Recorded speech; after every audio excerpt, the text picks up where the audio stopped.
এখন নোনা ইলিশ মাছের শুটকিটা রান্না করব। মাছটার মাঝখান থেকে কেটে নিচ্ছি।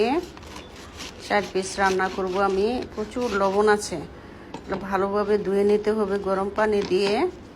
প্রচুর লবণ মাঝখান থেকে কেটে নিয়েছি। এখন ঝুরি ঝুরি করে কেটে নিচ্ছি। গরম পানি দিয়ে ধুয়ে নিয়েছি। 10-12টা শুকনা মরিচ আছে, 2-3টা পেঁয়াজ, একটা রসুন পরিষ্কার করে রেখে দিয়েছিলাম। এখন দিয়ে দিচ্ছি। এই শুটকির সাথে আমি সম্পূর্ণ মাছটা ব্লেন্ড করে নিব। অল্প একটু পানি দিয়ে দিচ্ছি। এখন আমি ব্লেন্ড করে নিচ্ছি। কেটে কেটে রান্না করলে আস্ত থাকে, ভালো লাগে না খেতে। সব কিছু একসাথে ব্লেন্ড করে নিচ্ছি। চুলায় একটা ফ্রাই প্যান বসিয়ে পর্যাপ্ত পরিমাণ তেল দিয়ে দিচ্ছি। 4-5টা পেঁয়াজ, একটা রসুন ধুয়ে কেটে পরিষ্কার করে রেখে দিয়েছিলাম। এখন দিয়ে ভালোভাবে আমি ভেজে নিব লাল করে।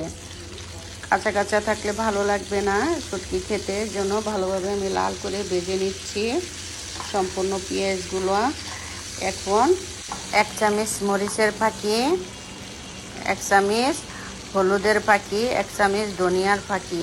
কারণ বেশি আমি একটা মরিচ দেবো না, মরিচ তো শুটকির সাথে আমি আগে ব্লেন্ড করে নিয়েছিলাম, সেজন্য আর দিচ্ছি না। স্বাদ মতো লবণ দিচ্ছি। তো সব কিছু একসাথে ব্লেন্ড করে নিয়েছিলাম, এখন সব দিয়ে দিচ্ছি। দিয়ে আমি ভালোভাবে কষিয়ে শুটকি মাছটা রান্না করব। এখন ভালোভাবে কষিয়ে নিচ্ছি।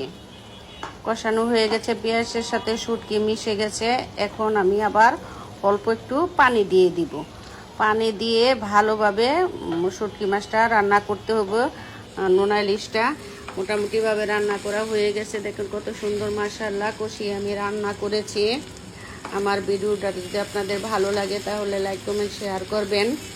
দেখেন এইভাবে সহজ পদ্ধতিতে রান্না করলে নোনা ইলিশ মাছের শুটকিটা খুব ভালো লাগে খেতে।